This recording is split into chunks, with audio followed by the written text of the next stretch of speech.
علماء اور اہل علم جو ہے وہ انبیاء علیہ السلام کے وارث ہیں۔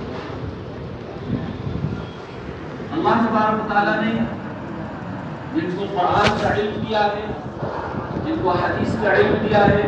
ان کے پاس پوری انسانیت کی بیماری کا علاج ہے،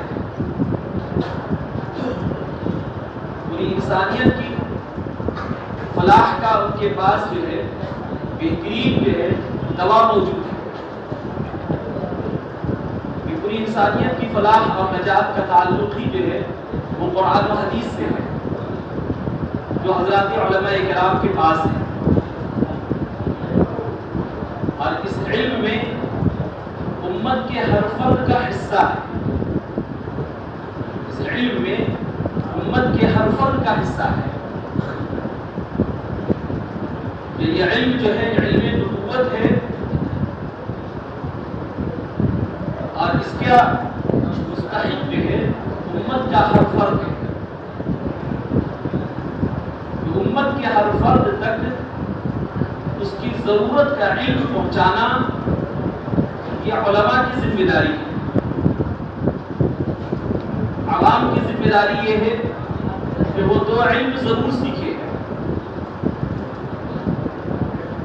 اور اتنا علم ہر فرد کے لیے سیکھنا ضروری ہے جس سے وہ جہنم کی آگ سے بچ سکے۔ اتنا علم ہر فرد کے لیے سیکھنا ضروری ہے جس سے وہ جہنم کی آگ سے بچ سکے۔ اس کے لیے دو علم ہے۔ پہلا علم جو ہے وہ عقائد کا علم ہے، عقائد کا علم،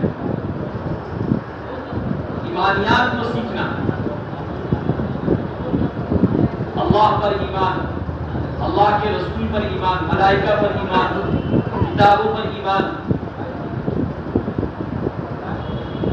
کہ عقائد کا علم سیکھنا ہر فرد کے لیے فرض عین ہے۔ ایمان سیکھنا ہر فرد کے لیے فرض عین ہے۔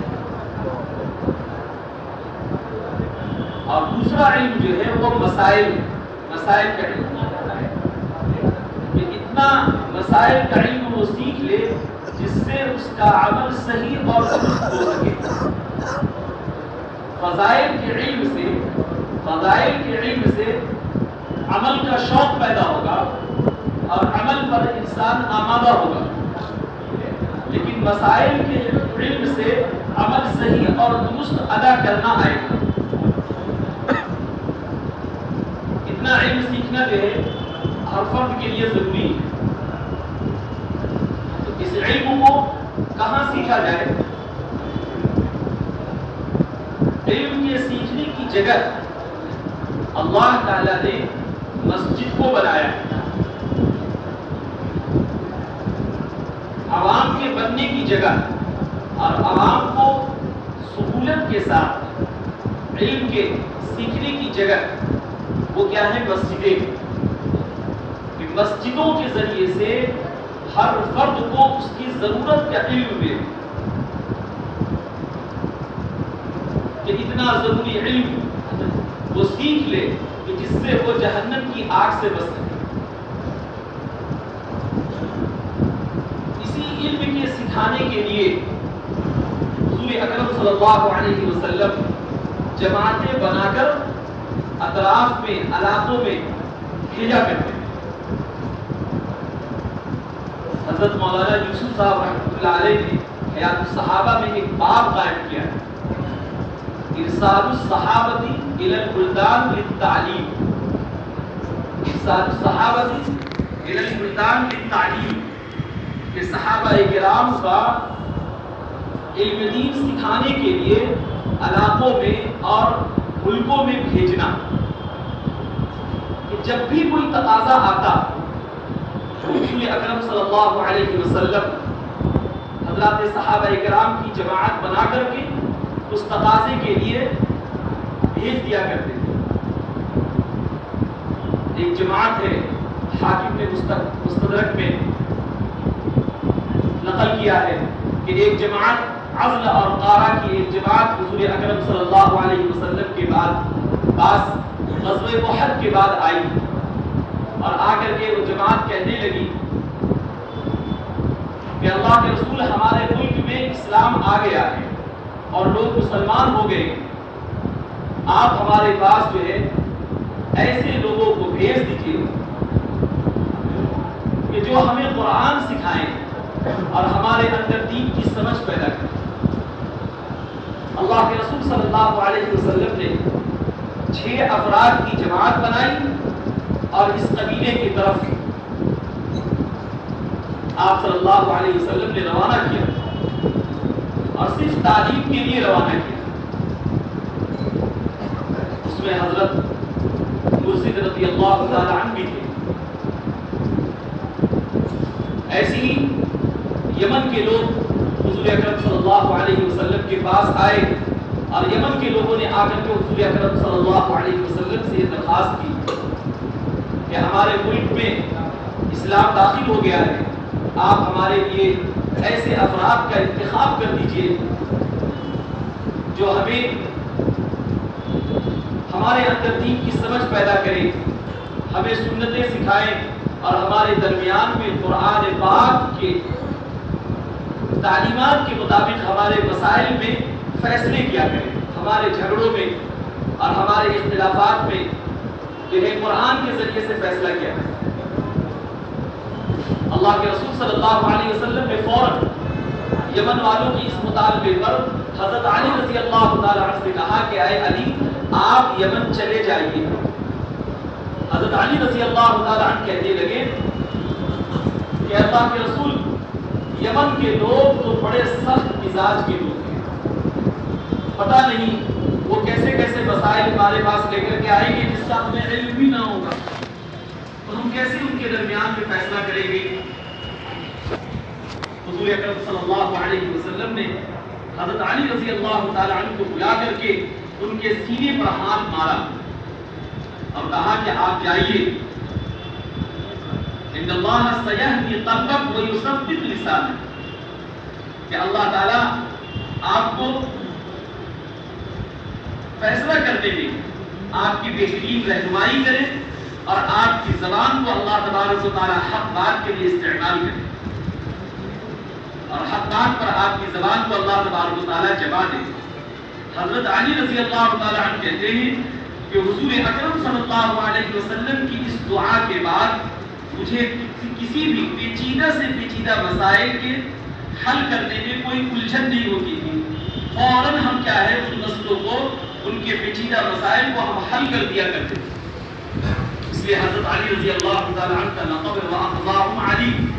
کہ بہترین فیصلہ کرنے والے حضرت علی رضی اللہ تعالیٰ۔ اللہ کے رسول صلی اللہ علیہ وسلم نے جماعتیں بنا کر کے کیا ہے روانہ کیا، افراد کو روانہ کیا۔ ملک شام کے لوگوں نے حضرت عمر رضی اللہ تعالیٰ عنہ کے پاس کہا کہ آپ کے یہاں جو قرآن پاک کے سب سے زیادہ ماہرین ہیں وہ 6 آدمی تھے، کہا کہ ان لوگوں کو آپ ہمارے یہاں بھیج دیجیے۔ یزید بن ابی سفیان رضی اللہ تعالیٰ عنہ کے ذریعے یہ پیغام حضرت عمر رضی اللہ تعالیٰ عنہ کے پاس آیا کہ ہمارے ملک میں اسلام پھیل گیا، اسلام داخل ہو گیا، بڑی تعداد میں لوگ مسلمان ہو چکے ہیں، ہمیں قرآن سکھانے کے لیے، دین سکھانے کے لیے ان لوگوں کو بھیج دیں جن کے سینوں میں مکمل قرآن محفوظ ہے۔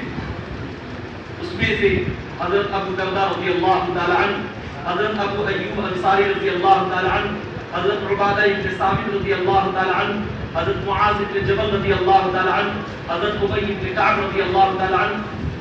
یہ بڑے بڑے اجلے صحابہ کو حضرت عمر رضی اللہ تعالیٰ عنہ نے بلایا اور بلا کر کے ان سے کہا کہ آپ کے بھائیوں نے یہ تقاضا آپ کے سامنے رکھا ہے اور آپ حضرات کا مطالبہ کیا ہے، کہا ہے کہ ان 6 میں سے آپ کیا جو ہے 3 آدمی کو کم سے کم بھیج دیں۔